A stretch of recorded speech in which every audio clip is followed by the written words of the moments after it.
তাকে হত্যাকাণ্ডের শিকার হতে হচ্ছে।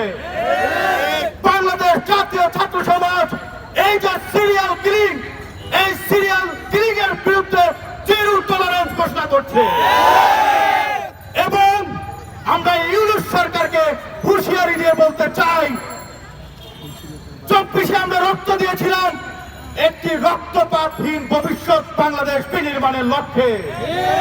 আমরা দেখতে পাচ্ছি আপনারা ক্ষমতার মসনদে বসার পরেও আমাদেরকে রক্ত দিয়েই যেতে হচ্ছে।